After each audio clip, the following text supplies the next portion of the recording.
안녕하세요, 달동파파입니다. 클릭해주셔서 감사드려요. 저는 결혼 4년차 직장 생활을 하며 두 아이를 키우고 있는 평범한 가장입니다. 많지 않은 월급으로 대출금을 갚아가며 생활하느라 평상시 절약하며 생활하고 있는데요. 일요일 아침 짜파게티를 먹으려고 끓이고 있습니다. 사천식 짜파게티는 처음 먹어보는데요. 아주 매콤하면서 짜파게티 본유의 맛도 살아나고 아주 맛있게 먹었습니다. 그리고 단백질도 보충하려고 달걀 프라이도 해서 같이 먹었습니다. 호호는 노브랜드에서 구입한 메밀 막국수를 사가지고 같이 먹고 있어요. 일요일 아침 본의 아니게 면 데이가 되었네요. 저는 짜장면도 정말 좋아하는데요. 신기한 게 가끔씩은 짜파게티가 짜장면보다 맛있을 때가 있는 것 같아요. 그래서 엄마가 커피 마실 거야.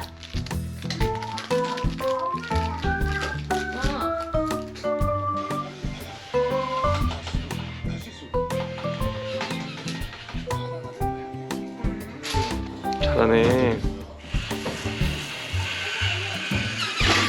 됐다.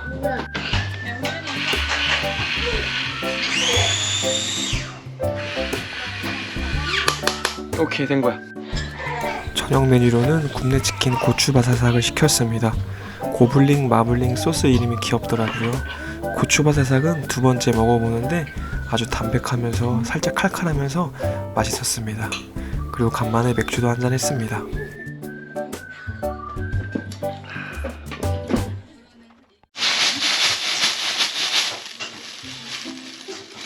뽀샤뽀 뽀샥뽀샥.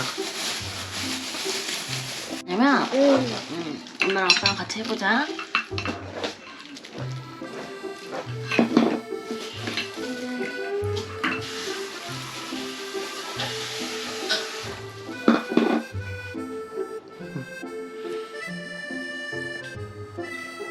옳지, 됐어. 봐봐, 이렇게. 알았어. 너도 해보자. 오늘 엄마랑 같이 해보자. 해봐. 잡고, 그렇지. 섞어. 잘했어요. 이렇게 착착착착착착착착착 흔들어주세요. 짜잔 하고 열어. 짜잔. 우와, 잘 만들었다. 완성. 또. 찍었어. 좀 더 먹어봐. 주먹밥 맛있게 먹고 가족 모두 낮잠을 잔 다음에 오후에 스타필드를 방문했습니다. 가족 휴게소에 가서 이유식을 먼저 먹였습니다. 스타필드에는 곳곳에 이렇게 즐길 수 있는 거리가 있어서 아이들이 와도 지루하지 않게 구경도 하고 쇼핑도 하고 놀이도 할 수 있었습니다. 연말 연초라서 부모님들에게 받은 돈이 있어서 아이들 필요한 걸 사려고 이렇게 봉투에 돈을 넣어서 다니고 있습니다. 이렇게 다녀야지 아이들 필요한 물건들을 충동 구매 안 하고 딱 필요한 것들만 해서 살 수가 있거든요. 평상시 빵을 좋아하다 보니까 트레이더스 베이커리가 너무 맛있어 보이는데 특히 샌드위치는 너무 맛있어서 볼 때마다 사고 싶더라고요. 지난 영상에서 나왔듯이 제 전 직장 동료께서 연말 연초에 쓰라고 선물로 신세계 상품권 10만원을 보내주셨어요. 너무 감사드리는데 5만원으로 2장으로 뽑았거든요. 출력을 해야 상품권을 쓸 수 있더라고요. 그래서 이번에 5만원을 들고 와가지고 새우강정이랑 곱돌이탕을 사서 이렇게 맛있게 저녁을 먹었습니다. 트레이더스 갈 때마다 새우강정이나 닭강정 중에서 그리고 초밥 중에서 하나 사오는데 언제 먹어도 맛있고요. 곱돌이탕은 이번에 처음 먹어봤는데 되게 좋았어요. 물론 식당에서 먹는 신선한 곱돌이탕에는 비교 못하겠지만 집에서 너무 맛있게 먹었습니다.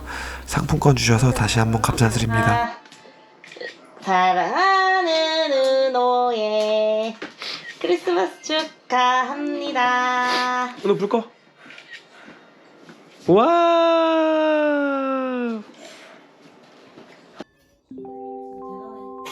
한 명은 어디 가고? 예전에 읽은 경제 서적 중에서 부자 아빠, 가난한 아빠 책을 읽고 기억나는 것 중 하나가 평범한 월급쟁이들은 정부에게 꼬박꼬박 세금을 납세하고 사업을 하거나 돈을 많이 버는 사람일수록 세금을 줄일 수 있는 방법을 찾는다 뭐 그런 거였어요. 생각해보면 월급을 받을 때부터 소득세, 지방소득세, 건강보험료, 연금 등 자동적으로 빠져서 나오니까 저희 같은 월급쟁이는 정말 성실한 납세자가 맞는 것 같아요. 하지만 매년 1월만 되면 연말정산을 통해 많이 낸 세금을 돌려받을 수 있으니 언제부턴가 국세청 연말정산 간소화 서비스가 열리기만을 기다리게 되더라고요. 혼자 살 때는 연말정산을 해도 거의 돌려받지 못했어요. 처음 직장을 얻고 진짜 열심히 절약했을 때는 월급의 80% 이상을 저금하고 1년 동안 지출한 돈이 거의 없다 보니까 연말정산을 했더니 무려 100만원 가까이 뱉으라고 한 적이 있었어요. 그래서 2월달 월급에서 연말정산 세금을 100만원 이상 제외하고 수령하니까 거의 50만원, 60만원 2월달 월급을 받았던 아픈 기억이 있습니다.